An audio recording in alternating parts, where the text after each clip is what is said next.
So last night, just after 10:30, our officers responded right over here to High Walnut Street on a report of a motor vehicle crash.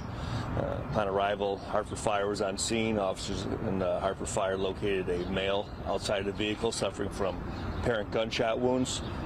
He was rushed to St. Francis Hospital, where ultimately he was pronounced deceased. Detectives began backtracking the C4 system. They observed that the vehicle had had been prior on 37 Brook Street just before the shooting, where it was stopped.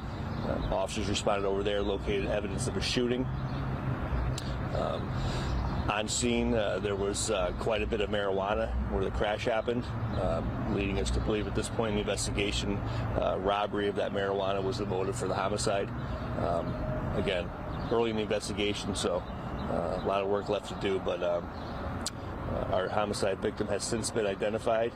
He is Mr. Zayad Langsmeyer, 18 years old, out of Windsor. Can you spell that, please? I just put it out, so you guys all should have it. Can you talk a little bit about the complexity of having to deal with two scenes and trying to backtrack and figure all that out? To be honest with you, in this case, the camera system helped pretty well with that. The officers were able to get over there quickly and establish where this shooting actually occurred. So again, you saw what car there was, and then you used the city cameras to see where it came from? Correct. We were able to backtrack the vehicle and see where it was prior to the shooting, and that was Brook Street. And who called in the crash? There were several people that called. People did stop. So, was there any type of shot spotter that went off near Brook Street? Not in this case. There could be different reasons for that, but not in this case. And the marijuana that was found, this was pre-packaged and like on the sidewalk or in the street or where? It was quite a bit around the vehicle, quite a bit. So again, we believe at this point that was the motive for the homicide, was the robbery of that marijuana. It was quite a bit.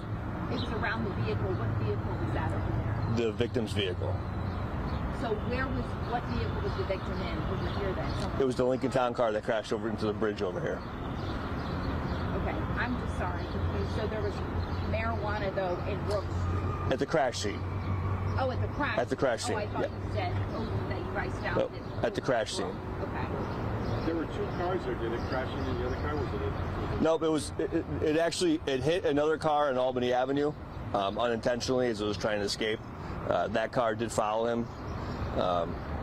Obviously didn't know that the individual was shot, so. Can you say anything about a possible suspect or suspect? Not at this point. So we do have some pretty strong investigative leads at this point.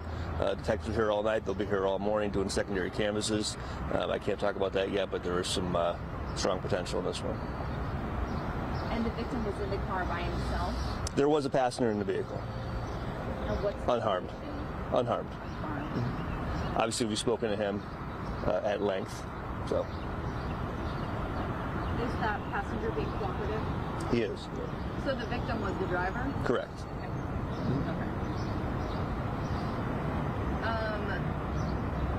And just to be extra clear, the marijuana stolen from... It wasn't stolen. We believe it was attempted to be stolen. Attempted to be stolen. The victim fled before they could steal it. Unfortunately, he was shot. Next steps? Like I said, this is going to be an active investigation. The guys they've been here all night. They're going to be here all day. Like I said, there's camera work. There's evidence on scene to collect. There's forensic evidence that needs to be processed. It's typical of any homicide investigation. Are you presuming that the person who shot him was the person who was trying to buy it, and then I do. Or at least set him up for this? I do. Yeah. So you guys must have kind of a lead at this point, right? We have leads. Again, I don't want to get into too much of that, but we do. Do you know anything about this victim? He was a student nearby the 18. I hear he was a UConn student. Yeah. I also believe that he's never been in trouble before, so unfortunate. You can speak to that. Obviously, 18 years old. freshman, University of Connecticut. Yeah, it's horrible. It's horrible. It's horrible when anybody dies. It's just, this is number 12 for the year compared to I mean, last year we were at 17, so we're having a little bit light of a year. It's not, 17 at this time. at this time last year. Yeah. And did you mention, is he from Hartford? I believe he's from Windsor. Windsor. Thank you. Everybody good? Yeah, thank you. All right. Thank you.